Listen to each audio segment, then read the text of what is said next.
with the Miles Sanders signing in Carolina. Were you expecting him to return to the Eagles? And now that he's in Carolina, what's your outlook on him? Well, he was going pretty late, I want to say, like not truly late, but I picked him a couple times, Miles Sanders, without really expecting to, without planning on it. And it was more because I was just sort of like, this guy seems pretty late on the board for a guy who, whatever, had like 10 touchdowns and 1,200 yards last year, even if we don't know where he's going to play. Because we don't know where a lot of running backs are going to play. There's a lot of, the game of musical chairs is just getting started. So I thought, what could be the worst that would happen? Like, if he resigns with Philly, that'd be probably great. But he doesn't need to if you're getting him in like the 8th and 9th round or whatever he was going in. I think the Panthers is actually totally good enough to make that make that clear value, that prior ADP on Sanders. So I think the people who were getting him before didn't hurt themselves at all. I don't know if the price will go up though, because people are dreary enough, understandably, on the Panthers that they might say, well, he was just a product of the Eagles system, and so going to this team, he's, I can imagine people comparing it to like, what would it be, like Kenyon Drake on the Cardinals or something like that. Like he had that one big year, and then he went like in the 2nd round in fantasy. People won't fall for that kind of thing again, but I also don't think Sanders is that kind of thing. I think he's almost exactly right on, that line of league average starting running back. He's an above average pure runner. He's just kind of one dimensional. And among that rushing element, he doesn't have much of a power factor. Like, he's pretty much just an explosive guy who can take up 20 carries every now and then. But he can't do anything as a pass catcher, and he's a bit of a fumbler. So, granted, he does need rushing. He needs rushing usage, a lot of it, to get anywhere close to the level that he was in Philly this last year, especially given the high yards per carry, the high touchdown rate that offense afforded him. That's off the table.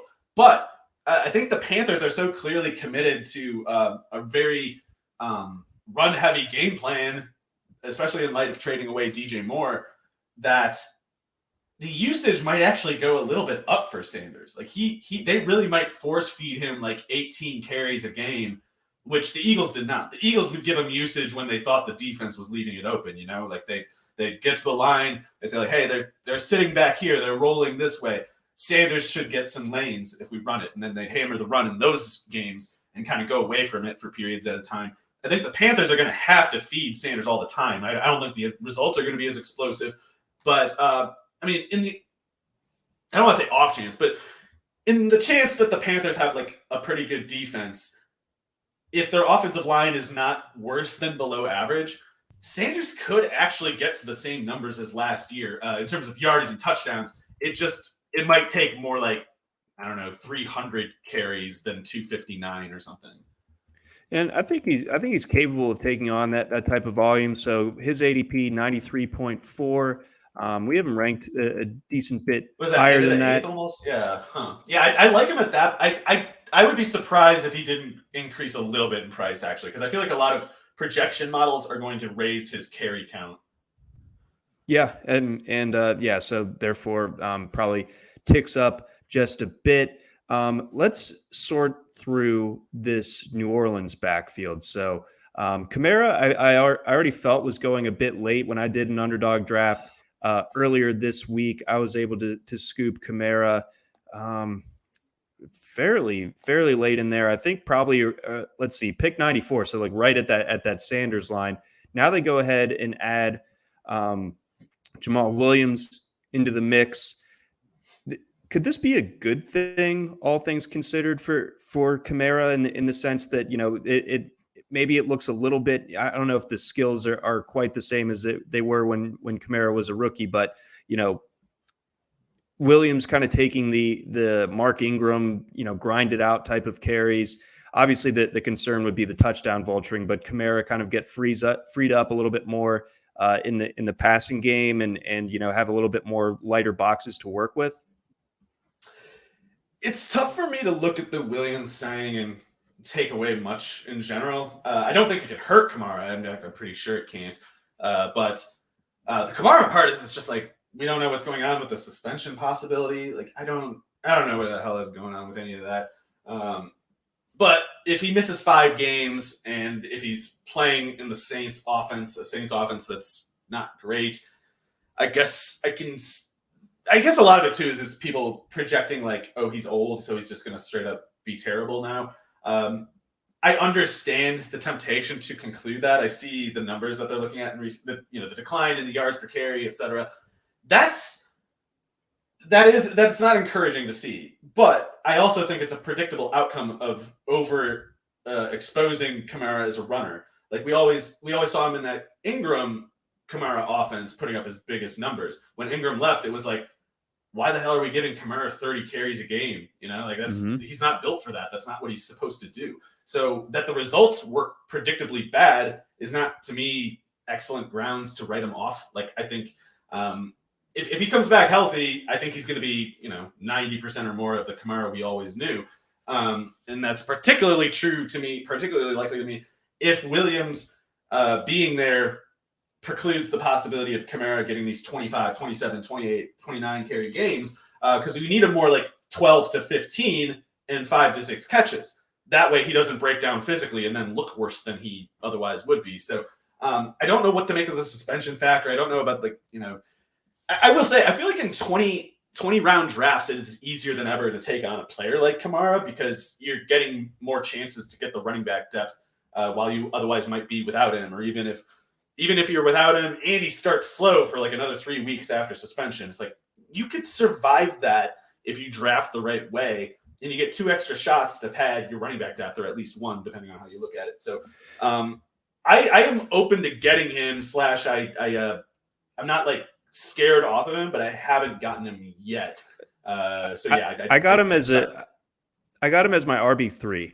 So I got Henry and Pacheco at obviously differing ranges of the draft, and I felt like he was a worthwhile flyer. Obviously, again, but before the Williams signing, but if anything, I guess the main point I want to drive home is that like Kamara as an RB3 is still extremely viable, and I think he's a value. Well, if he's on the field, I think it's sooner that he's a running back 1 than a 3. So yeah, it's the question of like how much does he play to me, and yeah. So in a way, it's great if Kamara's playing and you have him as your running back 3, but it's also, I think, both important to and easy to get the depth in those other, with that extra 2 rounds, you get still more running back depth than ever. And I think it makes sense to do that. And, get Eckler for, I see the Eckler and Kamara both catch so many passes.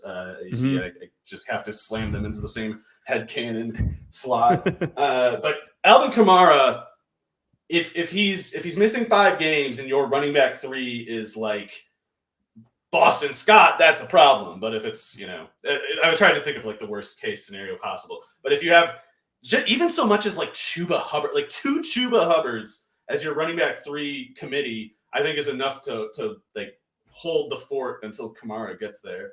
But you just got to make that pick.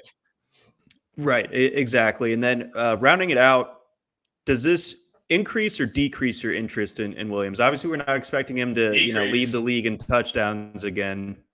He's just not very good, and he's a meme, and he's a culture guy. Those aren't fantasy currency. The touchdowns were, but that's in the context of a Detroit offense that regularly moved the ball but didn't have any dominant from scrimmage producers.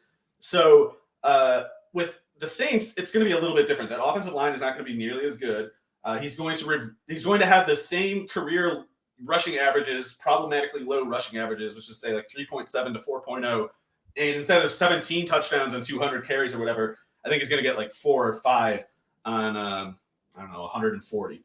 And as a pass catcher, he catches the ball, but he doesn't do much with it. And keep an eye on this: he started fumbling a bit last year, which is something that I think you're going to. He's so bad at breaking tackles, Jamal Williams, that he doesn't like have guys punch at the ball. But if they keep giving him carries in short yardage, especially where they tip the play with him being on the field, guys are going to start punching at the ball more, and he's never had to deal with that. He always goes down easy. Right. Or just doesn't have like a large amount of ground to cover space for gang tackles to really happen because he gets, fed at the goal line so much. So yeah, interesting call on him. That's going to wrap it up for our best ball movers, risers, and fallers.